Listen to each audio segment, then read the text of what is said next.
8 ਜੂਨ ਯਾਨੀ ਕਿ ਅੱਜ ਸੋਮਵਾਰ ਤੋਂ ਹੈ ਧਾਰਮਿਕ ਥਾਵਾਂ ਵੀ ਖੁੱਲ੍ਹ ਗਈਆਂ ਤੇ ਜਿਹੜੇ ਸ਼ਾਪਿੰਗ ਮਾਲ ਨੇ ਉਹ ਵੀ ਖੁੱਲ੍ਹਣੇ ਸ਼ੁਰੂ ਹੋ ਚੱਲੇ ਨੇ। ਅਸੀਂ ਐਲਾਂਟੇ ਮਾਲ ਖੜੇ ਹਾਂ ਚੰਡੀਗੜ੍ਹ ਦੇ, ਜਿੱਥੇ ਕਿ ਦੇਖਿਆ ਜਾਵੇ ਕਰੀਬ 3 ਮਹੀਨਿਆਂ ਤੋਂ ਬਾਅਦ ਹੁਣ ਦੁਬਾਰੇ ਰੌਣਕ ਮੁੜਦੀ ਹੋਈ ਦਿਖੂ। ਹਾਲਾਂਕਿ ਲੋਕਾਂ ਦਾ ਰਿਸਪੌਂਸ ਕਿੰਨਾ ਕੁ ਰਹਿੰਦਾ ਹੈ ਕਿਉਂਕਿ ਸ਼ਰਤਾਂ ਨਿਯਮ ਬਦਲ ਚੁੱਕੇ ਨੇ, ਉਹ ਦੇਖਣਾ ਹੋਊਗਾ। ਐਲਾਂਟੇ ਮਾਲ ਵੱਲੋਂ ਪਹਿਲਾਂ ਹੀ ਇਹ ਸਪਸ਼ਟ ਕਰ ਦਿੱਤਾ ਸੀ ਜਾਂ ਕਹੀਏ ਕਿ ਜਿੰਨੇ ਵੀ ਸ਼ਾਪਿੰਗ ਮਾਲ ਨੇ ਤੁਹਾਨੂੰ ਇਹ ਚੀਜ਼ਾਂ ਦਾ ਧਿਆਨ ਰੱਖਣਾ ਹੋਊਗਾ ਕਿ ਜਿਸ ਤਰ੍ਹਾਂ ਦੇ ਨਾਲ ਤੁਸੀਂ ਦੇਖੋ ਕਿ ਐਂਟਰੀ ਵਾਸਤੇ ਇੱਕ ਜੰਗੀ ਪੱਧਰ ਤੇ ਤਿਆਰੀ ਕਰੀ ਹੈ, ਕਿਉਂਕਿ ਜਿਸ ਤਰ੍ਹਾਂ ਦੇ ਨਾਲ ਕਰੋਨਾ ਮਹਾਮਾਰੀ ਦਾ ਖਤਰਾ ਤਾਂ ਉਹਦੇ ਵਿੱਚ ਲੱਗਦਾ ਇਹ ਹੈ ਕਿ ਕੋਈ ਵੀ ਸ਼ਖਸ ਬਿਨਾਂ ਸੈਨੀਟਾਈਜ਼ ਹੋਏ, ਵੱਧ ਟੈਂਪਰੇਚਰ ਵਾਲਾ, ਜਿਹਦੇ ਕੋਲ ਆਰੋਗਿਆ ਸੇਤੂ ਐਪ ਨਹੀਂ, ਇਹ तमाम ਚੀਜ਼ਾਂ ਦੇਖਣ ਤੋਂ ਬਾਅਦ ਹੀ ਆ ਜਿਹੜਾ ਉਰੇ ਸਿਕਿਉਰਿਟੀ ਗਾਰਡ ਅੰਦਰ ਜਾਣ ਦਿੰਦੇ ਨੇ। ਤੇ ਨਾਲੋਂ ਨਾਲ ਕਹਿ ਸਕਦੇ ਹਾਂ ਕਿ ਤੁਸੀਂ ਇਹ ਤਿਆਰੀਆਂ ਦੇ ਵਿੱਚ ਦੇਖੋ ਕਿ ਜਿਸ ਤਰ੍ਹਾਂ ਦੇ ਨਾਲ ਪਹਿਲਾ ਸਟੈਪ ਕਿ ਤੁਸੀਂ ਆਪਦੇ ਹੱਥ ਸੈਨੀਟਾਈਜ਼ ਕਰੋਗੇ, ਉਸ ਤੋਂ ਬਾਅਦ ਜੇ ਗੱਲ ਕੀਤੀ ਜਾਵੇ ਟੈਂਪਰੇਚਰ ਚੈੱਕ ਹੋਊਗਾ, ਫਿਰ ਹੀ ਤੁਸੀਂ ਅੱਗੇ ਜਾ ਸਕਦੇ ਹੋ।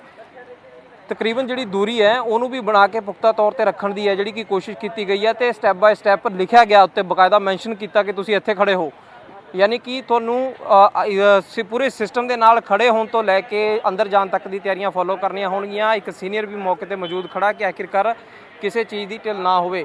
ਸਾਹਮਣੇ ਤੁਸੀਂ ਦੇਖੋ ਕਿ ਜਦੋਂ ਸ਼ਖਸ ਅੰਦਰ ਚਲਿਆ ਜਾਂਦਾ ਤਾਂ ਉੱਥੇ ਆਰੋਗਿਆ ਸੇਤੂ ਐਪ ਉਹ ਵੀ ਚੈੱਕ ਕੀਤੀ ਜਾਂਦੀ ਆ। ਜੈਂਟਸ ਅਤੇ ਲੇਡੀਜ਼ ਵਾਸਤੇ ਅਲੱਗ-ਅਲੱਗ ਐਂਟਰੀਆਂ ਰੱਖੀਆਂ ਹੋਈਆਂ ਨੇ ਤੇ ਜਿਵੇਂ ਹੀ ਅੰਦਰ ਜਾਂਦੇ ਹੋ ਤੁਸੀਂ, ਸਭ ਤੋਂ ਵੱਡੀ ਗੱਲ ਇਹ ਵੀ ਹੈ ਕਿ ਤੁਸੀਂ ਕਿਸੇ ਚੀਜ਼ ਨੂੰ ਟੱਚ ਨਹੀਂ ਕਰਨਾ। ਇਹ ਚੀਜ਼ਾਂ ਪੁਖਤਾ ਰੱਖੀਆਂ ਗਈਆਂ ਨੇ। ਤੁਹਾਨੂੰ ਜੇ ਅਗਰ ਸਿਕਿਉਰਿਟੀ ਵਾਲਾ ਚੈੱਕ ਕਰੂਗਾ ਤਾਂ ਉਹ ਵੀ ਤੁਹਾਨੂੰ ਦੂਰੋਂ ਹੀ ਕਰੇਗਾ। ਤੁਹਾਡਾ ਜਿਹੜਾ ਬੈਗ ਹੈ ਉਹ ਸਕਰੀਨ ਹੋਵੇਗਾ। ਤੁਸੀਂ ਦੇਖੋ ਕਿ ਲੋਕ ਨੇ ਜਿਹੜੇ ਜਾ ਰਹੇ ਨੇ ਉਹ ਆਰੋਗਿਆ ਸੇਤੂ ਐਪ ਪਹਿਲਾਂ ਦਿਖਾਉਂਦੇ ਨੇ ਕਿ ਹਾਂ ਦੇਖੋ ਸਾਡੇ ਫੋਨ ਦੇ ਵਿੱਚ ਸਟੇਟਸ ਸਾਡਾ ਠੀਕ ਹੈ, ਪਰ ਜਿਸ ਤਰ੍ਹਾਂ ਦੇ ਨਾਲ ਲਿਫਟ ਚੱਲਣ ਨੂੰ ਲੈ ਕੇ ਹੋਵੇ, ਲਿਫਟ ਜਿੰਨੀ ਅਵੋਇਡ ਕੀਤੀ ਜਾਵੇ। ਕਈ ਜਗ੍ਹਾ ਤੇ ਤਾਂ ਲਿਫਟਾਂ ਚਲਾਈਆਂ ਵੀ ਨਹੀਂ ਗਈਆਂ ਹੈਗੀਆਂ। ਨਾਲੋਂ ਨਾਲ ਜਿਹੜੀ ਸਟੇਅਰਸ ਨੇ ਉਹਨਾਂ ਨੂੰ ਤੁਸੀਂ ਆਸੇ-ਪਾਸੇ ਹੱਥ ਨਹੀਂ ਲਾਓਗੇ। ਇਹ तमाम ਚੀਜ਼ਾਂ ਨੂੰ ਲੈ ਕੇ ਜੇ ਅੱਜ ਕਹੀਏ ਕਿ ਅੱਜ ਦੀ ਤਿਆਰੀ ਰੱਖੀ ਗਈ ਆ। ਹਾਲਾਂਕਿ ਲੋਕਾਂ ਦਾ ਰਸ਼ ਉਨਾ ਜ਼ਿਆਦਾ ਨਹੀਂ ਹੈਗਾ ਪਹਿਲਾਂ ਜਿੰਨਾ, ਕਿਉਂਕਿ ਇੱਕ ਤਾਂ ਸ਼ਾਪਿੰਗ ਮਾਲ ਵੀ ਇਹ ਚੀਜ਼ ਦੇਖਣਗੇ ਕਿ ਆਖਿਰਕਾਰ ਰਸ਼ ਅੰਦਰ ਨਾ ਬਣ ਸਕੇ, ਭੀੜ ਅੰਦਰ ਨਾ ਜੁੜ ਸਕੇ। ਦੂਸਰਾ ਇਹ ਵੀ ਹੈ ਕਿ ਜਿਸ ਤਰ੍ਹਾਂ ਦੇ ਨਾਲ ਅੰਦਰ ਕੱਪੜਿਆਂ ਦੀਆਂ ਦੁਕਾਨਾਂ ਨੇ ਜਾਂ ਖਾਣ ਪੀਣ ਦੀਆਂ ਦੁਕਾਨਾਂ ਨੂੰ ਤਾਂ ਅਜੇ ਖੋਲ੍ਹ ਹੀ ਨਹੀਂ ਹੈਗਾ, ਸਿਨੇਮਾ ਹਾਲ ਬੰਦ ਨੇ। ਤੇ ਨਾਲੋਂ ਨਾਲ ਜਿਸ ਤਰ੍ਹਾਂ ਦੇ ਨਾਲ ਜੇ ਗੱਲ ਕੀਤੀ ਜਾਵੇ ਜਿਹੜੀ ਕੱਪੜੇ ਦੀਆਂ ਦੁਕਾਨਾਂ ਨੇ, ਖਾਸ ਕਰ ਉਹਦੇ ਵਿੱਚ ਇਹ ਵੀ ਹੈ ਕਿ ਜੇਕਰ ਤੁਸੀਂ ਕੱਪੜੇ ਖਰੀਦਣਾ ਚਾਹੁੰਦੇ ਹੋ ਤਾਂ ਪਹਿਲਾਂ ਵਾਂਗੂ ਤੁਸੀਂ ਟਰਾਈ ਨਹੀਂ ਕਰ ਸਕਦੇ, ਯਾਨੀ ਕਿ ਕੋਈ ਕੱਪੜਾ ਪਾ ਕੇ ਫਿਰ ਤੁਸੀਂ ਲਾ ਦਿਓ, ਫਿਰ ਤੁਸੀਂ ਅੱਗੇ ਵੱਲ ਵਧੋ, ਇਹ ਚੀਜ਼ਾਂ ਨਹੀਂ ਹੋਣਗੀਆਂ। तमाम ਸਕਰੀਨਿੰਗਾਂ ਤੋਂ ਬਾਅਦ ਹੀ ਤੁਸੀਂ ਐਂਟਰ ਹੁੰਦੇ ਹੋ। ਬਹੁਤ ਸਾਰੇ ਜੇ ਕਹੀਏ ਕਿ ਚੀਜ਼ਾਂ ਪਹਿਲਾਂ ਨਾਲੋਂ ਬਦਲ ਚੁੱਕੀਆਂ ਨੇ। ਹੁਣ ਆਮ ਜ਼ਿੰਦਗੀ ਨਹੀਂ ਰਹੀ ਪਹਿਲਾਂ ਵਾਂਗੂ। ਸਿੱਧਾ ਤੁਸੀਂ ਜਾਂਦੇ ਸੀ, ਪਹਿਲਾਂ 2-4 ਜਾਣੇ ਜਿਹੜੇ ਤੁਹਾਡੇ ਨਾਲ ਹੁੰਦੇ ਸੀਗੇ, ਉਹ ਝੁੰਡ ਤੋਂ ਬਾਅਦ ਤੁਸੀਂ ਅੰਦਰ ਜਾਂਦੇ ਸੀ, ਜਾਂ ਤਾਂ ਇੰਜੋਏ ਕਰਦੇ ਸੀ। ਪਰ ਹੁਣ ਉਸ ਤਰ੍ਹਾਂ ਦੀਆਂ ਗੱਲਾਂ ਨਹੀਂ। ਬੇਫਾਲਤੂ ਤੁਹਾਨੂੰ ਖੜੇ ਨਹੀਂ ਹੋਣ ਦਿੱਤਾ ਜਾਊਗਾ, ਇਕੱਠੇ ਤੁਹਾਨੂੰ ਨਹੀਂ ਹੋਣ ਦਿੱਤਾ ਜਾਊਗਾ। ਸਿਕਿਉਰਿਟੀ ਬਕਾਇਦਾ ਇਸ ਚੀਜ਼ਾਂ ਦਾ ਧਿਆਨ ਰੱਖੂਗੀ। ਸਪੈਸ਼ਲ ਅਨਾਊਂਸਮੈਂਟ ਵਾਸਤੇ ਇੱਕ ਸ਼ਖਸ ਵੀ ਉਰੇ ਖੜਾ ਕੀਤਾ, ਜਿਹਦਾ ਕਿ ਵਾਰੀ-ਵਾਰੀ ਜੇ ਦੇਖਿਆ ਜਾਵੇ ਇੰਸਟਰਕਸ਼ਨਾਂ ਦਿੰਦਾ ਰਹਿੰਦਾ ਕਿ ਆਖਿਰਕਾਰ ਕਿਸ ਤਰ੍ਹਾਂ ਦੇ ਨਾਲ ਤੁਸੀਂ ਅੱਗੇ ਵਧੋਗੇ। ਤਾਂ ਕਹਿ ਸਕਦੇ ਹਾਂ तमाम ਤੌਰ ਤਰੀਕਿਆਂ ਤੋਂ ਬਾਅਦ, तमाम ਸਖਤਾਈਆਂ ਤੋਂ ਬਾਅਦ ਖੁੱਲ੍ਹਣ ਦਾ ਸਮਾਂ ਆ ਚੁੱਕਿਆ, ਪਰ ਤੌਰ ਤਰੀਕੇ ਬਦਲ ਚੁੱਕੇ ਨੇ ਜਿਨ੍ਹਾਂ ਨੂੰ ਕਿ ਤੁਹਾਨੂੰ ਵੀ ਫੋਲੋ ਕਰਨਾ ਹੋਊਗਾ।